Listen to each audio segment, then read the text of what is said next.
বিসমিল্লাহির রহমানির রহিম। আসসালামু আলাইকুম ওয়া রাহমাতুল্লাহি ওয়া বারাকাতুহু। প্রিয় পর্দার আড়ালের মা ও বোনেরা, আশা করি আল্লাহর অশেষ মেহেরবানি ও দয়ার আপনারা প্রত্যেকেই ভালো আছেন। আজকের ভিডিওতে একটি গুরুত্বপূর্ণ বিষয় নিয়ে কথা বলবো ইনশাআল্লাহ। তাই সকল প্রিয় ভাই বোনদের নিকট অনুরোধ, ভিডিওটি শেষ পর্যন্ত দেখবেন। আশা করি এই ভিডিওটি যুবক যুবতী ভাই ও বোনদের জন্য খুবই উপকারী আসবে।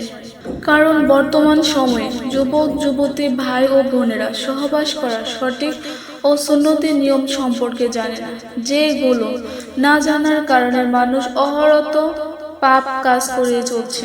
এর সঠিক পদ্ধতি ব্যবহার না জানার কারণে শিকার হচ্ছে অনেক রোগ ব্যাধি। সুতরাং আজকের এই ভিডিওটিতে স্ত্রী সহবাসের সঠিক ও সুন্নতি নিয়ম সম্পর্কে আলোচনা করব। সহবাসের সঠিক নিয়ম হলো, স্ত্রী নিচে থাকবে আর স্বামী থাকবে উপরিভাগে। এই উপরিভাগ থেকে সহবাস করবে। মহান আল্লাহ তাআলা পবিত্র কোরআনের সূরা আরাফের 189 আয়াতে বলেছেন, অতঃপর যখন পুরুষ থাকে ছেয়ে ফেলেছে তখন সে এক লঘু গর্ভ ধারণ করেছে এবং সেটা নিয়েই সে চলাফেরা করেছে। বর্তমান সময়ে ডাক্তারগণ এই কথা বলে থাকেন যে স্ত্রী নিচে থাকবে আর স্বামী উপরে থাকবে, সহবাস করবে, তাতে সঠিকভাবে গর্ভধারণ হবে। স্ত্রী যদি স্বামীর উপরিভাগে থাকে বা উপর থেকে সহবাস করে, এমন অবস্থায় যদি স্বামীর বীর হয়ে যায়, তাহলে চিকিৎসা বিজ্ঞানীদের মতে তখন সম্পূর্ণ বীর বের হতে পারে না, ভিতরে অনেকটা থেকে যায় অথবা মূত্রথলিতে চলে যায়, যার ফলে অনেক জটিল সমস্যার সৃষ্টি হয় এবং সেখানে পাথর হওয়ার মতো ঘটনাও ঘটে। এছাড়া আরো নানান রোগ হওয়ার আশঙ্কা থাকে। তাহলে চলুন এবার জেনে নেই সহবাসের সুন্নতি নিয়মগুলো কি কি। স্ত্রী সহবাসের সুন্নতি নিয়মের প্রথমটি হলো, স্ত্রী সহবাসের আগে ভালো করে দাঁত ব্রাশ করে নিতে হবে বা মেসওয়াক করে নিতে হবে। 2 নম্বর হলো, সহবাসের আগে স্বামীকেও ভালোভাবে দাঁত ব্রাশ এবং মেসওয়াক করে নিতে হবে। বর্তমানে অনেক যুবক সিগারেট বা কোনো বদ নেশার সঙ্গে যুক্ত, তাই এভাবে স্ত্রীর কাছে যাওয়া ঠিক না।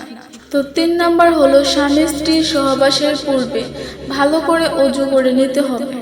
তো 4 নম্বর হলো, বিসমিল্লাহ বলে অর্থাৎ সহবাসের দোয়া পড়ে শুরু করতে হবে, আর এটা মুস্তাহাব। সহবাসের দোয়াটি হলো, তো বাংলায় উচ্চারণ আমি বলে দিচ্ছি, বিসমিল্লাহি আল্লাহুম্মা জানিবা শায়তান ও জানিবি শায়তানা মা রাযাকতানা। এর অর্থ হচ্ছে, হে আল্লাহ, তোমার নামে শুরু করছি, তুমি আমাদের নিকট হতে শয়তানকে দূরে রাখো। আমাদের এই মিলনের ফলে যে সন্তান দান করবে তাও হতে পারে শয়তানকে দূরে রাখো। তো 5 নম্বরে হলো, স্বামী স্ত্রী একে অপরের সুগন্ধি জাতীয় জিনিস বা আতর লাগিয়ে নেবে। তো 6 নম্বর হলো, সহবাসের সময় কেবলামুখী হয়ে সহবাস করবে না। তো 7 নম্বরে হলো, সহবাসের সময় একেবারে উলঙ্গ হবে না। যদি তৃপ্তি না আসে তবে উপরে কোনো চাদর বা কাপড় দিয়ে ঢেকে থাকবে। তো 8 নাম্বার হলো, বীর্যপাত হয়ে গেলে সাথে সাথে স্ত্রীর উপর দিকে নেমে পড়বে না, বরং কিছুটা সময় তার উপরে শুয়ে থাকবে। আবার পুরো শরীরের বড় স্ত্রীর উপরে দেবে না, যাতে করে সঙ্গিনীর কষ্ট হয়, এটা খেয়াল রাখতে হবে। সুন্নত। তো 9 নম্বরে হলো, কোনোভাবে স্ত্রীর বায়ুপথে অর্থাৎ মলত্যাগের রাস্তায় সঙ্গম করবে না, কারণ এটা মহাপাপ, যা কোরআন ও হাদিসে কঠিনভাবে নিষেধ করা হয়েছে। চিকিৎসা বিজ্ঞানের ভাষায় এর ফলে উভয়ের কঠিন রোগ হবার সম্ভাবনা থাকে। বারবার বায়ুপথে সঙ্গমের ফলে তা ঢেলে হয়ে যাওয়ার কারণে টয়লেটে যাওয়ার আগে কাপড় নষ্ট হয়ে যেতে পারে।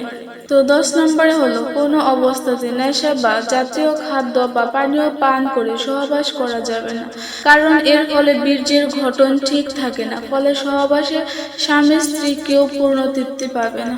তো প্রিয় পর্দার আড়ালের মা ও বোনেরা, এ ছিল আজকের গুরুত্বপূর্ণ আলোচনা। যদি আমার আলোচনাটি ভালো লেগে থাকে তাহলে অবশ্যই আমাকে কমেন্টস করে জানাবে। আর তোমাদের কাছে ছোট্ট একটি রিকোয়েস্ট, পাশেই থাকবেন আপনারা, এবং আমার ভিডিওটি যদি ভালো লাগে তাহলে অবশ্যই লাইক, কমেন্ট, শেয়ার এবং সাবস্ক্রাইব করে রাখুন।